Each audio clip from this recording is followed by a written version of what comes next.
Ketika pertama kali saya mendengar isu batu-batu candi itu dilem dengan putih telur, pikiran saya langsung usil.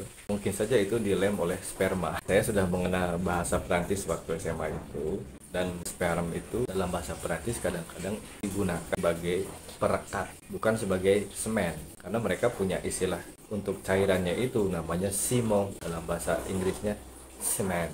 Nah, guru-guru biologi saya menggunakan istilah semen mungkin untuk menghindari penggunaan kata sperma yang jorok gitu. Di masa masih sekolah SMA itu saya sebenarnya ada kata populer untuk aktivitas yang berkaitan dengan keluarnya simong itu.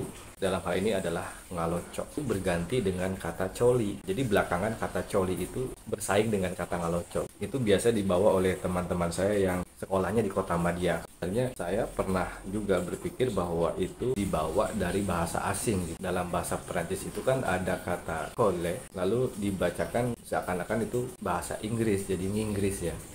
Ada unsur L dan E itu kemudian biasa kan diimprovisasi jadi li gitu.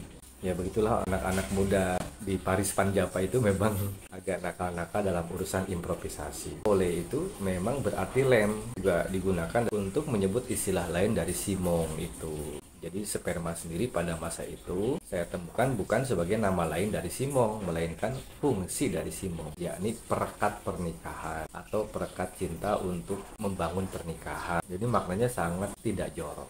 Di sekolah kami kebetulan ada kelas bahasa, dan salah satu buku yang dipegang teman sekampung saya waktu itu yang belajarnya di kelas bahasa adalah Le Cabinet Satirique. Dan teman saya itu mengajarkan cara membaca Le Sperme itu sebagai liquid visque qui sert de Simon Rombong. Kata rombong di sini kata dia adalah cinta alias romantika. Mengingat dalam puisi yang kami baca itu baik Le Sperme maupun Simon digunakan bersamaan. Le Sperme sebagai fungsi dari simong itu. Simong yang kuat tentu dapat merekatkan cinta sekuat dan seabadi batu-batu candi gitu.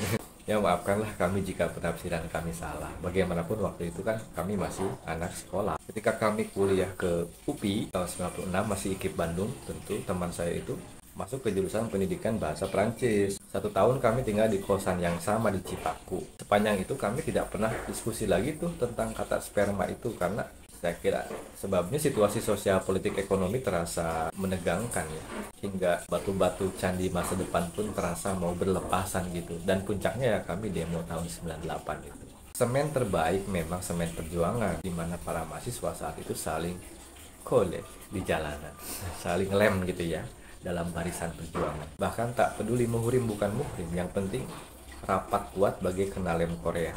Untuk apa? Untuk membangun masa depan yang hampir ambruk itu. Cinta di masa reformasi itu kini saya kira tinggal romantika juga sih. Suka bikin sedih kalau dikenang-kenang. Apalagi tahu banyak sudah pulau ditukar guling ke para penambang yang gede syahwat rakusnya itu. Dan kita jadi bangsa kepulauan dengan lem yang sudah kering dan sulit menyatukan semua yang sudah berlepasan. Sedih kan?